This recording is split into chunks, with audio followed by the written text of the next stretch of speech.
Israel को मिटा देंगे हमास और ईरान। 4 दिन का सीज फायर क्या इजरायल पर भारी पड़ रहा है? दुनिया भर के वॉर एक्सपर्ट्स का साफ कहना है कि 4 दिन के सीज फायर में हमास को जबरदस्त हमले करने के लिए फिर से ऑक्सीजन मिल गई है। खबरें तो यहां तक आ रही हैं कि रूस के वैगनर ग्रुप के कमांडर और लड़ाके भारी हथियारों के साथ हमास के कमांड सेंटर में पहुंच चुके हैं। जबकि चीन ने इस दौरान हमास की सुरंगों में ऐसे खुफिया नेटवर्क बना दिए हैं जो इजरायली टैंकों और पैदल सेना के लिए काल साबित होंगे। जबकि दूसरी तरफ ईरान ने हमास को नई तरह की सैकड़ों मिसाइलें, लंबी दूरी के रॉकेट और भारी हथियारों की एक बहुत बड़ी खेप गाजा पहुंचा दी है। दावा तो यहां तक किया गया है कि ईरान ने अरब और मुस्लिम देशों को साफ साफ कह दिया है कि हम सीज फायर की आड़ में इजरायल के खूनी गुनाहों को रत्ती भर माफ नहीं करेंगे और इजरायल पर 7 अक्टूबर जैसे दर्जनों भीषण हमले होंगे।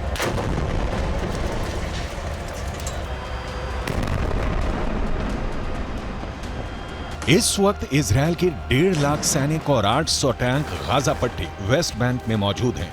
खबरें तो यहां तक आ रही हैं कि इजरायल ने सीज फायर पूरा होने से पहले ही हमास के ऊपर जबरदस्त हमले शुरू कर दिए हैं ताकि हमास 7 अक्टूबर जैसा हमला इजरायल पर ना कर सके। जबकि दूसरी तरफ हमास, हिजबुल्लाह और हूथी मिलकर इजरायल पर हमले कर रहे हैं, जो साफ साफ संकेत हैं कि ना तो हमास हार रहा है और ना ही हिजबुल्लाह और हूथी के लड़ाके इजरायल पर हमला करने से हिचक रहे हैं, क्योंकि ईरान इस वक्त गाजा युद्ध का बॉस बन चुका है। यही वजह है कि इजरायल के प्रधानमंत्री बेंजामिन नेतन्याहू ने एक ऐसा बयान दे दिया है जो इजरायल के वजूद से जुड़ गया है। इजरायल की हार पर नेतन्याहू का कबूलनामा। इजरायली प्रधानमंत्री बेंजामिन नेतन्याहू ने गाजा युद्ध को लेकर इजरायली मीडिया में बड़ा लेख लिखा है। नेतन्याहू ने गाजा युद्ध पर लिखा है कि ईरान की शैतानी धुरी बन चुका है हमास। नेतन्याहू ने दुनिया को चेतावनी दी कि अगर हमास ईरान युद्ध जीत गए तो अगला नंबर बाकी देशों का होगा। बेंजामिन नेतन्याहू ने यह भी लिखा है कि हमास ने 7 अक्टूबर को जिस तरह आतंक मचाया वो हमें दिखाता है कि अच्छा भविष्य तभी संभव है जब सभ्य दुनिया इन जंगलियों के खिलाफ लड़ेगी। नेतन्याहू ने अलर्ट करते हुए ये भी लिखा है कि कुछ लोगों को लगता है कि हम आराम से अपनी जिंदगी में रहेंगे और बुराई खत्म हो जाएगी, तो ऐसा बिल्कुल भी नहीं है।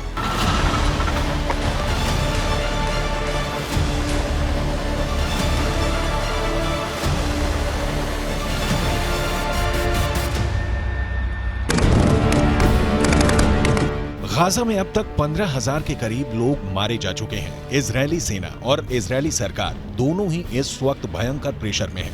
एक तरफ हमास का पूरी तरह से खात्मा करने का दबाव इजरायल की 3 लाख की सेना पर है, तो वहीं दूसरी तरफ इजरायल की नेतन्याहू सरकार पर अंतर्राष्ट्रीय दबाव बढ़ता जा रहा है कि वो अपने हमले बंद करे, जंग को रोके। लेकिन इधर जंग को अंजाम तक पहुंचाने का जुनून इजरायल पर बहुत भारी पड़ रहा है। जबकि दूसरी तरफ ईरान के सुप्रीम लीडर अली खामनेई ने इजरायल को धमकी दे दी है कि ईरान गाजा में गिराए गए इजरायल के एक एक बम और लाशों का पूरा हिसाब इजरायल से लेगा और इजरायल को गाजा में खून खराबे की कीमत चुकानी पड़ेगी।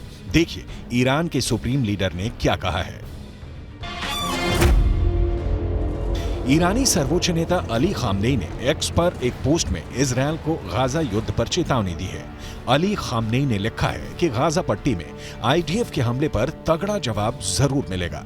खामनेई ने लिखा है कि गाजा में इजरायल की भीषण बमबारी उस करारी हार की भरपाई नहीं कर पाएगी जिस करारी हार का सामना इजरायल को 7 अक्टूबर को करना पड़ा था।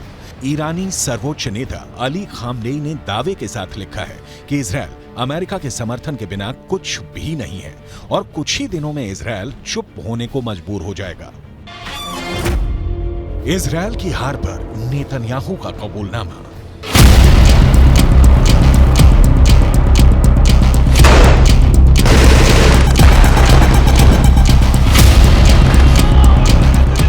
अगर हम आंकड़ों के हिसाब से देखें तो इजरायल ने उत्तरी गाजा से 11 लाख लोगों को जबरन दक्षिणी गाजा की तरफ भागने को मजबूर कर दिया है।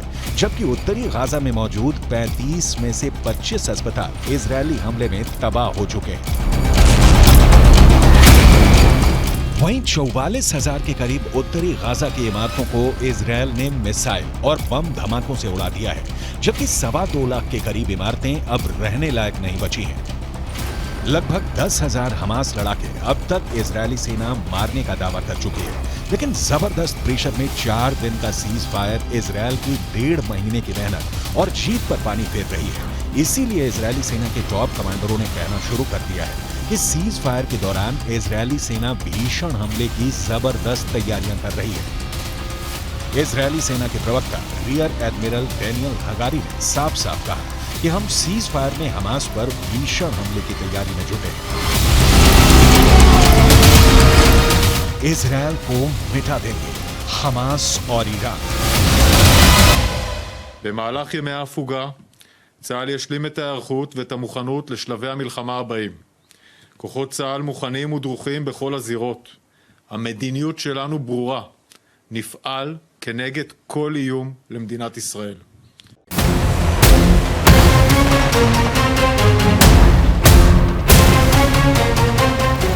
अब सवाल उठता है कि अगर इजरायल सीज फायर के दौरान भी लगातार तेज हमले कर रहा है, तो फिर हमास क्या कर रहा है? पश्चिमी मीडिया के दावों के मुताबिक सीज फायर का फायदा हमास के लादेन के नाम से मशहूर याया सिनवार उठाना चाहता है। इजरायल के एक अखबार के दावे के मुताबिक इजरायल के रक्षा विभाग के अधिकारियों को लगता है कि गाजा में हमास का चीफ याया सिनवार दक्षिणी गाजा पट्टी में मानवीय संकट का फायदा उठाने की कोशिश में है। इस रणनीति के तहत खान यूनुस का लादेन कहा जाने वाला याया सिनवार इजरायली रक्षा बलों पर इतना अंतर्राष्ट्रीय दबाव डालना चाहता है कि आगे अपने अभियान को तेज न कर सके। खान यूनुस ही सिनवार का मुख्य कमांड सेंटर है। माना जा रहा है कि दबाव में इजरायली सेना अपेक्षाकृत सीमित ऑपरेशन के लिए तैयार हो सकती है, जिससे हमास को कोई खास नुकसान नहीं होगा। इजरायली अफसरों का मानना है कि सिनवार युद्ध विराम के बाद जमीनी अभियानों को फिर से शुरू करने में देरी कराने की योजना बनाने में जोर शोर से जुटा है। आप कुछ पॉइंट से समझ लीजिए।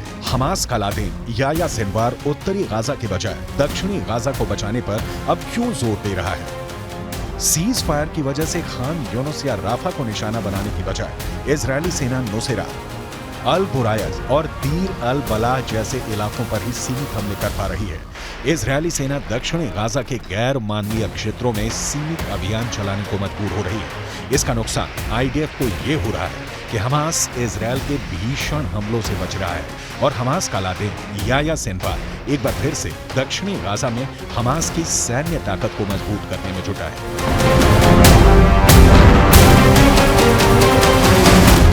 इजरायल को मिटा देंगे हमास और ईरान।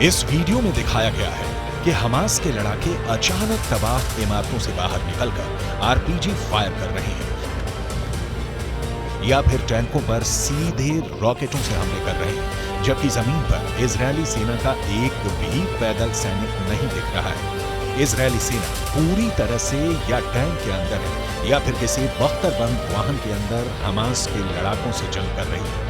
हमास के इस खुफिया युद्ध ने इजरायली सेना के पसीने छुड़ा दिए हैं। 4 दिन के सीज फायर के बाद जब दोबारा से इजरायली सेना गाजा शहर और उत्तरी गाजा के बेहद अंदरूनी हिस्सों पर हमला करेगी, तो उस वक्त हमास और ज्यादा घातक हमले इजरायली सेना पर जरूर करेगा। लेकिन इजरायली सेना ये भी दावा कर रही है कि सीज फायर के बाद हमास का खात्मा पूरी तरह से हो जाएगा। עוקבים אחרי כל מה שצריך לעקוב, אחרי בחירי חמאס בעזה ובכל מקום בעולם. יש למלחמה הזאת מטרות מאוד מאוד ברורות, וצה"ל נערך לשלבים הבאים במלחמה, על מנת לפרק את חמאס, לסדר את הגבולות, שיהיו גבולות בטוחים, להמשיך במאמץ העליון, להשבת חטופים, להגיע להרתעה אזורית. वहीं हमास का दावा है कि इजरायल सेना युद्ध विराम को तोड़ रही है और हमास पर हमले कर रही है। हमास के इस दावे में दम नजर आता है क्योंकि इजरायली सेना का दावा है कि पिछले 10 घंटे की भीषण जंग में हमास के दर्जनों लड़ाके मारे गए हैं। आईडीएफ की मुख्य पैदल सेना इकाइयों में से एक है नाहल ब्रिगेड के सैनिकों ने उत्तरी गाजा के पश्चिम में जबालिया पर भीषण हमला किया। जबालिया में आउटपोस्ट 17 पर आईडीएफ ने हमास लड़ाकों को मारकर कब्जा कर लिया है। आईडीएफ फाइटर जेट ने सेंट्रल कैंप ब्रिगेड में हमास की एंटी टैंक मिसाइल यूनिट के प्रमुख इब्राहिम अबू मगसीब को मार डाला। अब ऐसे हालात में अंदाजा लगाया जा सकता है कि इजरायल के लिए गाजा युद्ध कितना भारी पड़ रहा है। इसीलिए नेतन्याहू को लिखना पड़ा है कि अगर ईरान और हमास जीतते हैं तो फिर इजरायल का विनाश तय है।